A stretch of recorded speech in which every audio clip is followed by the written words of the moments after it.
श्री कृष्ण जी किसी का उधार नहीं रखते। एक बार की बात है, वृंदावन में एक संत रहा करते थे। उनका नाम था कल्याण। वे बांके बिहारी जी के परम भक्त थे। एक बार उनके पास एक सेठ आया। अब था तो सेठ, लेकिन कुछ समय से उसका व्यापार ठीक से नहीं चल रहा था। उसको व्यापार में बहुत नुकसान हो रहा था। सेठ उन संत के पास गया और उनको अपनी सारी व्यथा बताई और कहा, महाराज, मेरे व्यापार में कुछ दिनों से काफ़ी नुकसान हो रहा है, आप कोई उपाय करिए। संत ने कहा, सेठ जी, अगर मैं ऐसा कोई उपाय जानता तो आपको अवश्य बता देता, लेकिन मैं ऐसी कोई विद्या नहीं जानता जिससे मैं आपके व्यापार का जो भी मांगना है, जो कुछ भी कहना है, इनसे कह दो, ये सबकी मनोकामनाओं को पूर्ण कर देते हैं। सेठ जी ने बिहारी जी से प्रार्थना की।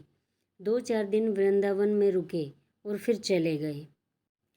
कुछ समय बाद सेठ जी का सारा व्यापार धीरे धीरे ठीक हो गया। अब सेठ जी समय समय पर बिहारी जी के दर्शन करने वृंदावन आने लगे। लेकिन कुछ समय बाद सेठ जी थोड़े अस्वस्थ हो गए। वृंदावन आने की शक्ति भी अब उनके शरीर में नहीं रही। एक बार उसका एक जानकार वृंदावन धाम की यात्रा पर जा रहा था। इस बात को जानकर सेठ जी को बड़ी प्रसन्नता हुई। सेठ जी ने उसे कुछ पैसे दिए, 750 रुपये, और कहा कि ये धन तू बिहारी जी की सेवा में लगा देना और उनको पोशाक धारण करवा देना। वो भक्त जब वृंदावन आया तो उसने सेठ जी के कहे अनुसार बिहारी जी के लिए पोशाक बनवाई और उनको भोग भी लगवाया। लेकिन इन सब व्यवस्था में धन थोड़ा ज़्यादा खर्च हो गया। लेकिन उस भक्त ने सोचा, चलो कोई बात नहीं, थोड़ी सेवा बिहारी जी की हमसे भी बन गई।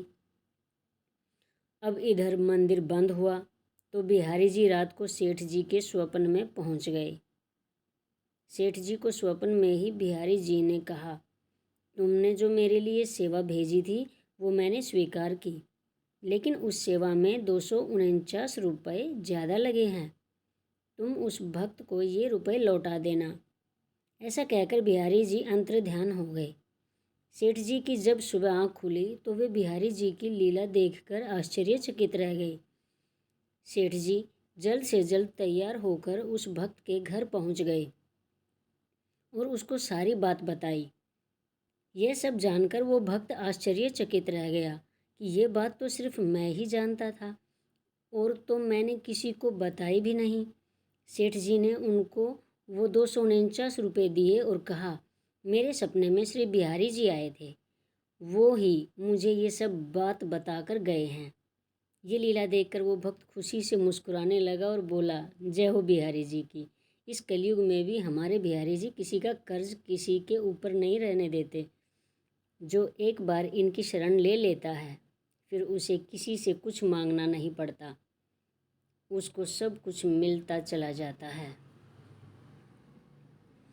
बोलो श्री वृंदावन बिहारी लाल की जय। राधे राधे। अगर आपको ये कहानी अच्छी लगी हो तो मेरे चैनल को लाइक, शेयर और सब्सक्राइब करें और कमेंट में राधे राधे लिखना ना भूलें। राधे राधे। धन्यवाद।